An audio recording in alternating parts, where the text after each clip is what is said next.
Hey everyone, Nick from Doing Builds. Today I'm going to show you how to put together this wedding arbor.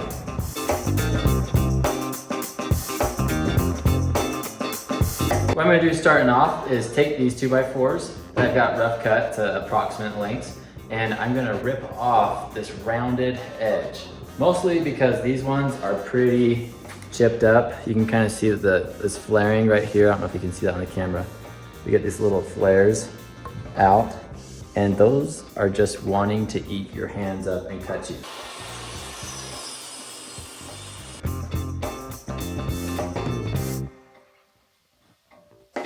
All those are now ripped down. Look, nice and pretty and square, like it's supposed to be in life. Now that you got it at 3 inches, we can go on to our next step. They requested that this wedding arbor be 7 feet tall. Now, when you draw a straight line through here, you know it's gonna be 7 feet from this point to this point.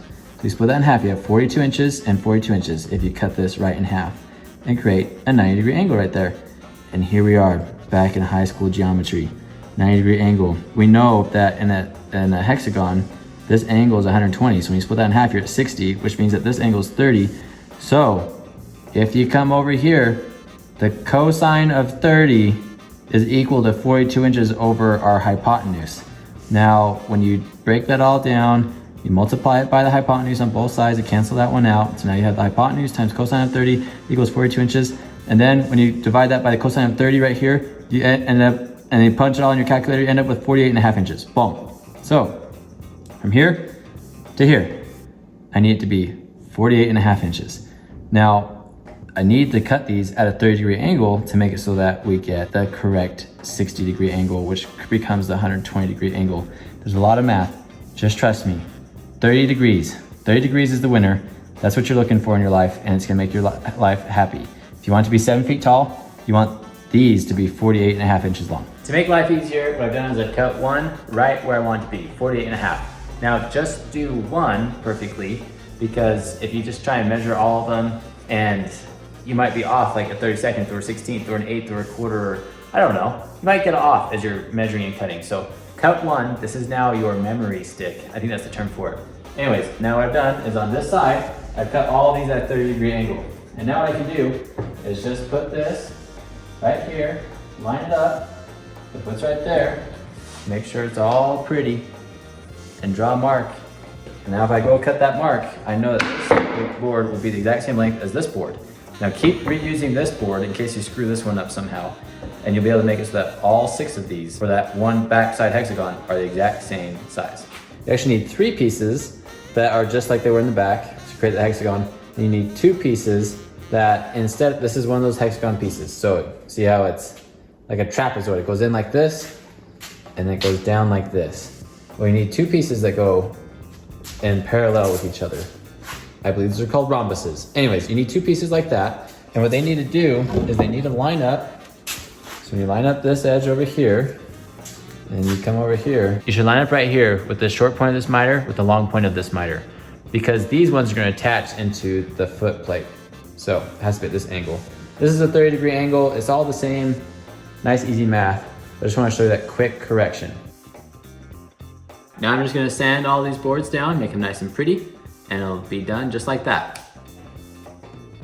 Just like that. Dang it, the YouTube magic didn't work. I actually have to sand these. A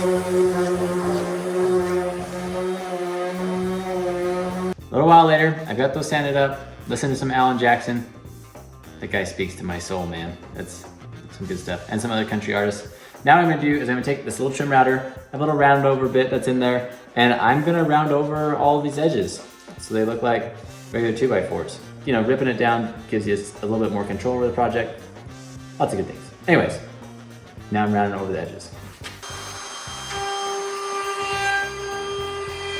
All right, I'm on day 2 of this epic adventure, and I need to cut the little supporting pieces that will keep the 2 hexagons together. So I'm gonna cut 4 pieces at 2 feet long, and I'm gonna cut 2 feet at 3 feet long. And then I'm gonna stand them and route them the same as I did the angled pieces.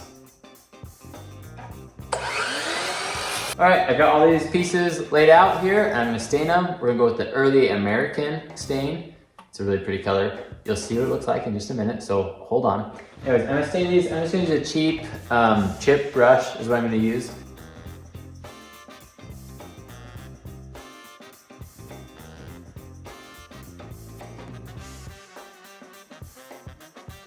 All right, now it's time to paint the hardware.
Thanks so much for watching. Make sure you hit that like button if you like this video and subscribe for more content like this.